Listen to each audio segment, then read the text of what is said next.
Hello mga loves, hello world, hello Philippines, hi sa ating lahat.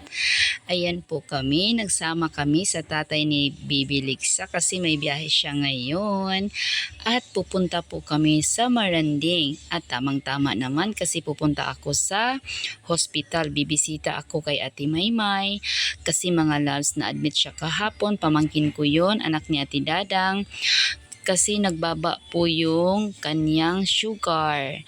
Ano po siya mga loves, inject po siya araw-araw, umaga hanggang at hapon, tapos yun kahapon siguro bumaba yung sugar niya kaya siya nawala ng malay, kaya siya nahulog sa aming upuan.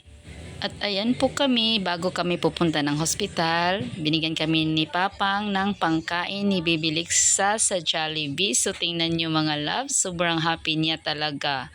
Ang saya-saya niya nakapunta sa Jollibee, o tingnan mo, hinahawak-hawakan pa niya at ayan, may palablab-lablab pa talaga at nahiya pa naman siya. Yan, may palablab pa siya kay Jollibee. So sa tuwing magbiyahe yung tatay niya, sabihin niya, kain tayo Jollibee. Kaya ang tuwa-tuwa ng bata mga loves, kahit bata pa yan, alam na kung anong sinasabi mo.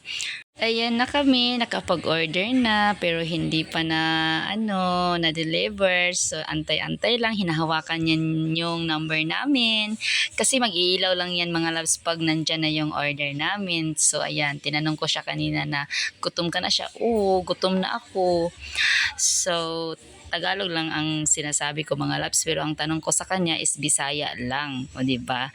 So tingnan niyo naman ang batang 'yan, hindi talaga 'yan mahirap dalhin kahit saan-saan mga loves.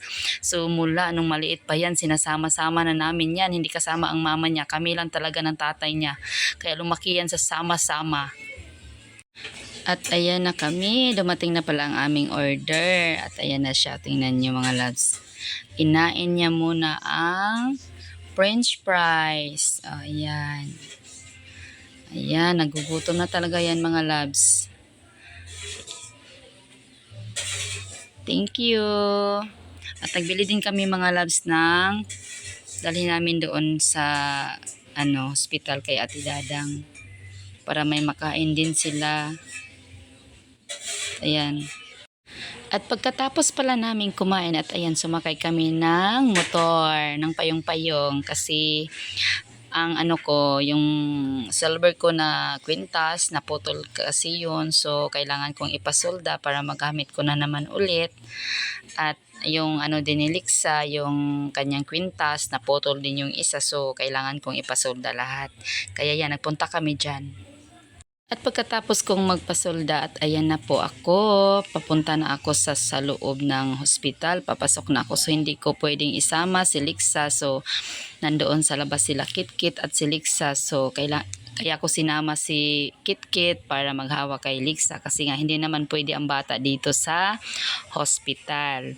So kailangan kong bumisita, kumustahin sila Ate Dadang, kung okay na ba si Ate Maymay mga loves, kasi nga sa nangyari kahapon sa kanya. So, ayan na pala ako mga loves, nakarating ako sa taas, no? At ayan na si Ate Maymay. So, thanks God, okay naman siya. At kagabi nag-alala talaga ako mga loves kasi hindi sila nakapag-chat dito sa bahay. Kasi nga buong araw ako kahapong naglalako ng aking mga paninda, so hindi ko alam ang nangyari. So, pagdating ko pa lang dito sa bahay ko nalaman na umaga pa pala sa Timay na dinala nila ng hospital kasi ngayon nawala na siya ng malay kasi sobra daw baba ng kanyang sugar.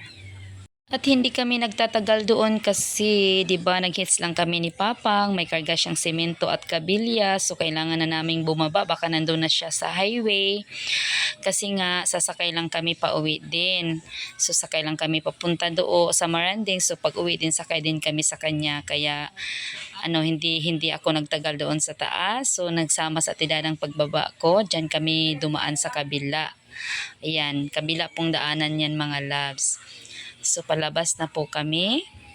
kasama ko sa Tidadang kasi gusto niyang makita si Bibi Lixa mga loves, kasi si Lixa mga loves is napaka ano ni Ate Dadang, napakalangi, so hinahanap-hanap talaga niya sa Tidadang. Si Ate Dadang talaga ang palaging maiwan kay Lixa. So pag may ano ako, may nagsuroy ako, tapos si Mimi mag-aral, so sa Tidadang talaga palagi kong maiwanan kay Lixa. Kaya si Lixa napakalapit kay Ate Dadang. At ayan na kami, nakalabas na kami. Andun lang pala sila, nakaupo sa may landong kasi napakainit pa po niyan mga loves. Ayan, tingnan mo, tuwang-tuwa nakita niya si Ate Dadang. I think, tingnan mong batang yan mga loves. Mas ano pa yan siya kay Ate Dadang kaysa sa akin kasi nga, 'di ba, may tindahan ako, hindi ako masyado nakapaglambing-lambing sa kanya, minsan lang. So, si Ate Dadang talagang palagi niyang hinahanap.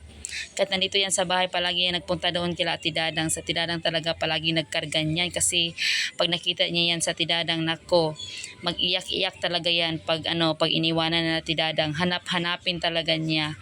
O di ba? So ganyan yung batang yan. Oo, napakakulit at tuwang-tuwa siya nang makita niya ang mamadang niya. At sa paglabas namin, ayan, wala pa pala si Papang, wala pang sasakyan niya, kaya laro-laro muna, antay-antay muna kami. So, hindi pa pala si Ate Dadang bumalik sa taas. So, inantay niya na makasakay na kami, makauwi na kami.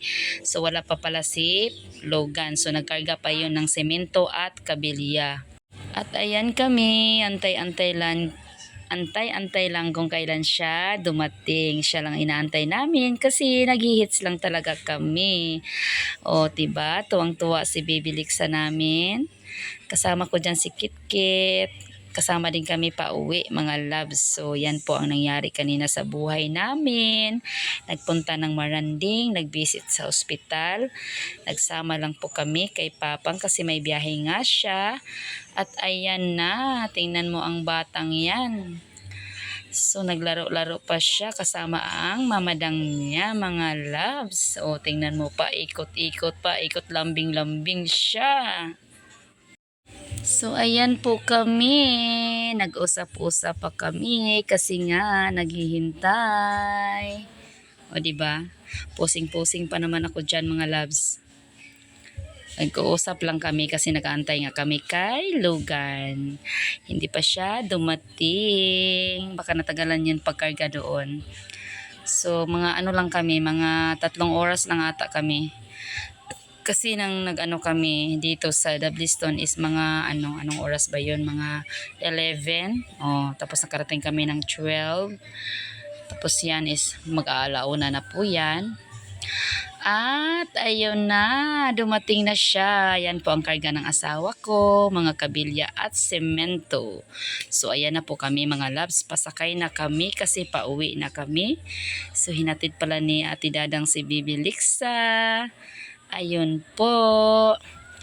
At yun po ang ganap namin today. Nagpunta lang po ng Maranding. Share ko lang sa inyo mga loves. Yan ang buhay namin. So kahapon, busy ako sa paglalako ng aking paninda. So karon, nagpunta lang kami ng Maranding para mag-visit kay Ate May na na-admit sa ospital. So thanks God naman dahil okay na siya. At sana tuloy-tuloy na yung recovery niya. Sana hindi na yung bumalik yung baba ng sugar niya mga loves. So yun lang for today's video. Bye-bye. Thank you for watching.